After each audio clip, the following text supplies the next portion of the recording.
Hello guys! Hello Pisces! Welcome dito sa aking channel.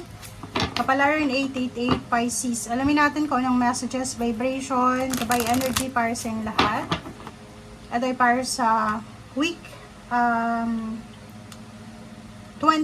Okay? So, January 20, 20, 21, 22, 23, 24, 25, 26. Okay? So, 7 days reading ito para sa lahat ng Pisces. Alamin natin kung anong messages, ano yung vibration na para sa inyo.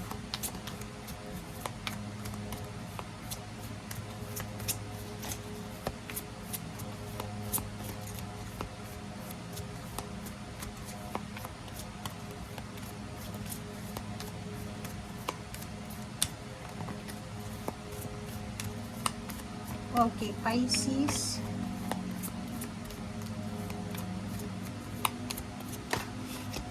Okay, Pisces is standing firm. Okay, standing firm.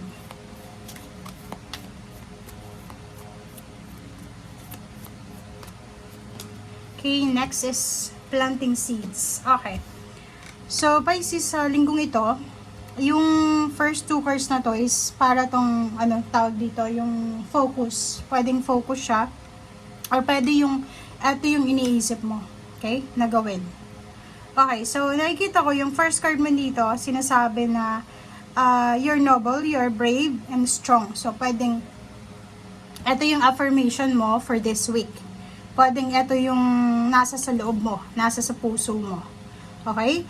So, sinasabi sa'yo dito ng barahan na you are courageous, you are brave, you are persistent, you are aggressive, or you are, parang anong tawag dito, yung parang nakafocus ka sa progress. Okay? Kung makikita mo dito, hawak mo yung bandila. Yung bandila na yan is nagsisignify siya ng triumphant success. So, ibig sabihin, lahat ng mga pagsubok ay posibleng napagtagumpayan mo. So, hindi ka na natatakot. Ibig sabihin, parang hinahamon mo yung mga parating sa'yo. Kasi parang sinasabi mo, nandyan ka na sa tuktok, di ba? Triumphant success. Nandun ka na sa finish line, nandun ka na sa target mo. So, parang ang sinasabi dyan ng barang ito is marami kang napagdaanan, marami kang trials, and then stagnation, tribulations, problems, mga setbacks or anything na napagdaanan mo for several years or pwedeng dekada na ang nakaraan. And still, standing firm ka pa rin. Okay? Secured, stable yung foundation mo, yung pagtayo mo, parang ganun. Okay, next card natin is planting seeds.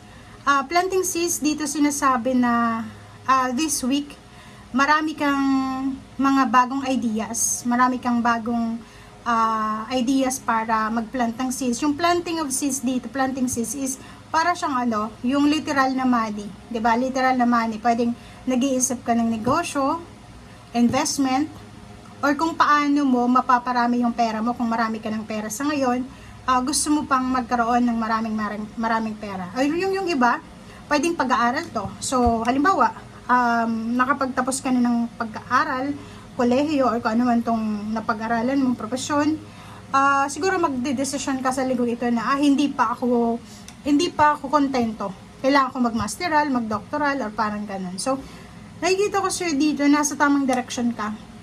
Yung seeds of grace or yung grasya na to ng Panginoon ay naitanim sa tamang lugar, sa fertile soil, or yung madaling sabihin dito, kung nasaan ka mang direksyon ngayon, nasaan ka mang posisyon, nasa tama kang posisyon. Okay? Ibig sabihin, kung nasaan ka man ngayon, maganda yung iyong sistema. Okay? Ibig sabihin yan, maayos yung posisyon, maayos yung direksyon, nasa tamang landas ka. Okay? And kung ano man itong tinatanim mo, nagpaplano ka pa lang, or may business ka na, may trabaho ka na, kung anong pinagkakaabalahan mo ngayon, sinasabi sir dito na nasa tamang direksyon ka. Okay? Tamang direksyon. Tamang trabaho, tamang relationship, tamang kaibigan, tamang pamilya, parang ganun. So tuloy lang kasi kung nandito ka pa lang sa planting seeds, sinasabi na ituloy mo lang, labanan mo lang, okay? Laban lang sa buhay. Okay? Dahil makakamit mo tong triumphant success na yan na sinasabi ng baraha sa'yo.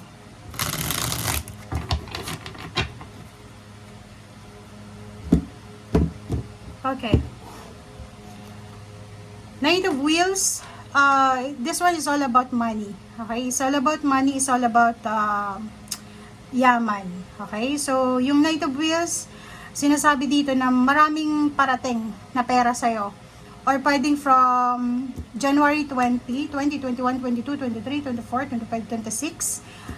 Posibleng may incoming money, incoming source of income, incoming source ng financial. Okay? So, sinasabi dito na stay positive and handa mo yung sarili mo dahil parating na kung ano man tong financial openings or financial new beginnings. So, di ba? So, nakikita ko yung swerte dito. This week, makakahawa ka ng lump sum of money. This week, makakahawa ka ng parang doble sa sweldo mo every month. Pwedeng may payments, may bonus, or pwedeng maraming mga payouts, or pwedeng yung iba sa inyo, marami kayong magiging connection na magdadala sa inyo ng financial success. Okay? Okay, next card is 8 of Wheels. Wow! So, yun. So, nakikita ko, it's either new job, new career, new business ideas, bagong pagkakitaan siya. Okay?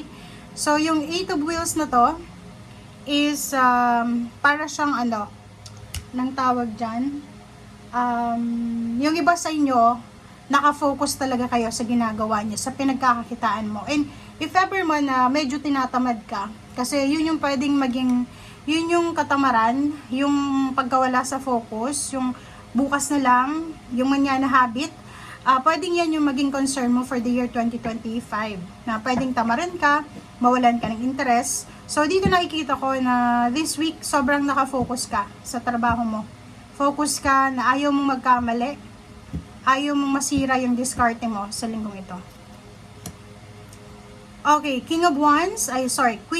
So, yun, di ba? Yung Queen of Wands na to, nakikita ko na this week wala kang masyadong problema sa pera. Okay? You're financially stable, secured, financially free. Nakikita ko sure dito na yung financial na to na matatanggap mo sa linggong ito is hindi yan matatanggap mo dahil swerte ka. Ayan ay pinagpaguran mo. So, kung ano man yung darating na pera, kung ano man perang mahahawakan mo, kung ano mang financial freedom yung makukuha mo, it's because napakasipag mo. It's because nagtiyaga ka, naging mapasensya ka, ginawa mo yung best mo. Okay? Ace of Swords. So, nakikita ko sure dito na napakaraming good news. Napakaraming good news tungkol sa salapi talaga. It's either yung iba sa inyo dito, yung ang Ace of Swords na to, pwedeng new idea siya talaga kung paano kakikita ng malaki. Pwedeng may business ka na, at etong ideas na to, etong good news na to is all about paano mo pa may improve yung business mo. If nasa job ka naman or career na empleyado ka lang, may pagkakataon din na posibleng mapag-isipan mo sa linggong ito na pwede pala akong mag-business, extra income, mga sidelines, side jobs, parang ganun. Okay? Okay. So, yun. King and Queen of Pentacles nandito. So, Pisces, babae ka man or lalaki, nandito yung mag-asawa na pera. So, ibig sabihin, yung money mo this week is sobrang balance. Sinasabi sir dito, kung hindi ka masyadong maluho or hindi ka masyadong mahilig mag-shopping or anything, yung King of Wheels dito and Queen of Wheels, sinasabi na pwedeng masustain ng money na to na matatanggap mo yung buong buwan or 2 months pa or 3 months pa kung talagang marunong kang magtipid or mag-handle ng pera mo. Okay? Puro pera to guys. So, 3 of Wheels. Ang ganda. Wow! 7 of Wands.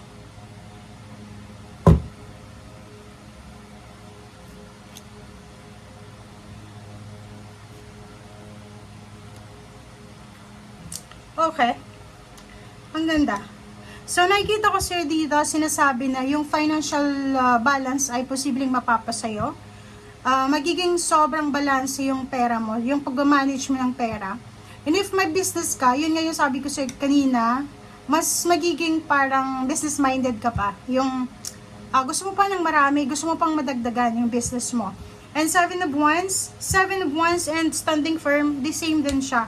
Plus the Devil, sinasabi dito sa'yo Pisces na this week, if ever makatanggap ka ng malaking halagang pera, if ever makatanggap ka ng malaking halagang pera, sinasabi sa'yo dito na kailangan mong proteksyonan ito. Okay, hawakan mo ng mabuti, hawakan mo ng maayos. Kasi pwedeng maging pumasok na naman yung temptation sa buhay mo. Like for example, yung overspending, mga unhealthy habits, lifestyle, may mga bisyo. So kung may mga ganun kang issue sa buhay mo, umiwas ka dyan kasi parang tukso siya. Itong standing firm na Seven of Wands, sinasabi na maging courageous ka, maging brave ka na labanan yung tukso ng pag-spend ng money. Parang ganun. So, sayang kasi, di ba? So, yun guys ang sinasabi ng baraha. Pisces, I hope na nakuha mo yung energy. Maraming salamat sa'yo. Bye!